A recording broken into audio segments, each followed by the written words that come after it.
Chers amis, bonjour. Nous sommes toujours dans l'évangile de Matthieu et nous voulons être des followers de Jésus-Christ. Nous sommes au chapitre 15 à partir du verset 29.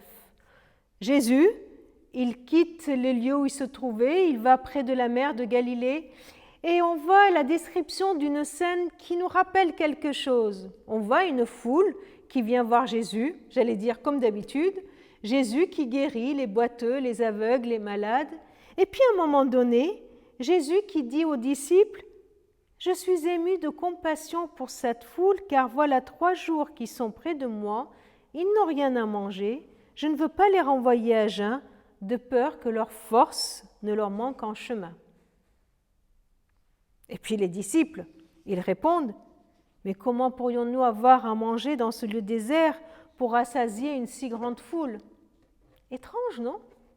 Jésus leur demande « Combien avez-vous de pain ?» 7.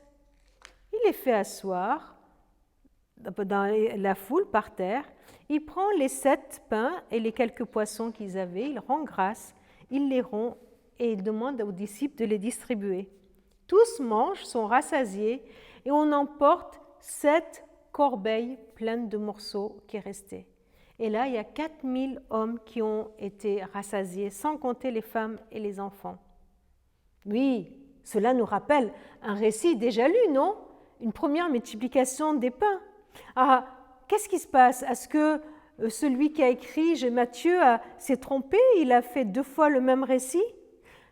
Dans le premier, il y avait 5000 hommes. Ici, il y en a 4000.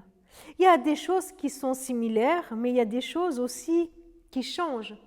Et puis, ce texte nous interroge. C'est la réaction des disciples qui nous interroge. Quand Jésus leur dit « Comment est-ce qu'on peut donner à manger à tout ce monde ?» Et les disciples répondent « Mais comment pourrions-nous avoir assez à manger ?» Ils auraient dû se souvenir de ce que Jésus a fait juste avant. Ils devraient se souvenir que Jésus avait déjà nourri tellement de personnes avec 5 pains. Ils auraient dû se souvenir. Et ils auraient dû eux-mêmes dire à Jésus « Attends Jésus, tu sais quoi, nous avons cette fois 7 pains et quelques poissons. Tu vas faire pareil, non ? Tu vas faire comme tu as fait avant. » Ce deuxième récit nous révèle que, comme les disciples, nous aussi, nous pouvons être oublieux. Nous pouvons oublier ce que Jésus a fait dans nos vies. Nous pouvons oublier les réponses qu'il nous a données. Nous pouvons oublier comment il nous a sortis des situations compliquées. Nous pouvons oublier comment il est intervenu pour nous secourir.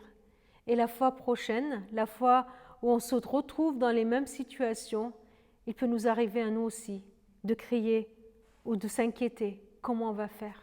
Comment on va faire ? Ce récit nous montre qu'on peut oublier et on se dire comment on va faire. Et il est là pour nous dire n'oublie pas ce que Jésus a déjà fait, il peut le refaire. Mais ce récit a aussi une portée symbolique. Dans la première multiplication, elle a lieu dans une terre juive. La deuxième, de l'autre côté du lac, elle a lieu dans une terre païenne. Dans la première, on ramasse 12 paniers. Et dans la deuxième multiplication, on va en ramasser 7. D'ailleurs, un peu plus loin, Jésus les amène à se souvenir de ce qu'ils ont vécu. Alors, quel est le symbole de tout cela ? 12, c'est le chiffre qui représente le peuple d'Israël, les 12 tribus. 12, c'est 3 multiplié par 4. 3, le chiffre de la Trinité. 4, c'est le chiffre de l'être humain. Vous voyez, voilà le chiffre de Dieu, le chiffre de l'humanité qui sont multipliés comme pour nous montrer la totalité, une totalité. 7, c'est 4 plus 3. C'est une addition cette fois. Voilà encore une fois des chiffres symboliques. 7, c'est aussi le monde qui a été créé en 7 jours. Alors que veut dire ces symboles ? Eh bien peut-être que Jésus veut nous montrer que c'est bien fait, que ces grâces exceptionnelles sont pour tous. Que l'on soit juif, commentaire juif, 12 paniers qui restent, que l'on soit non juif, commentaire païenne, avec les 7 paniers qui restent.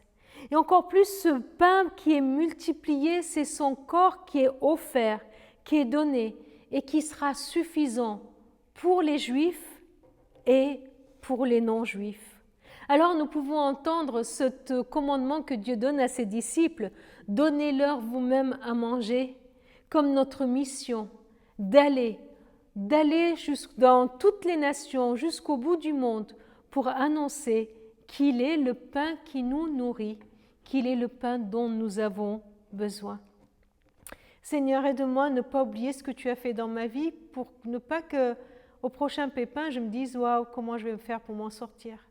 Aide-moi à me souvenir de la façon dont tu agis dans ma vie pour continuer à te faire confiance.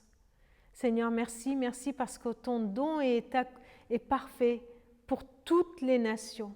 Ton don est parfait, Seigneur, pour la totalité des nations. Alors, donne-moi de pouvoir annoncer que tu es le pain de vie à ceux que je vais croiser aujourd'hui. Amen.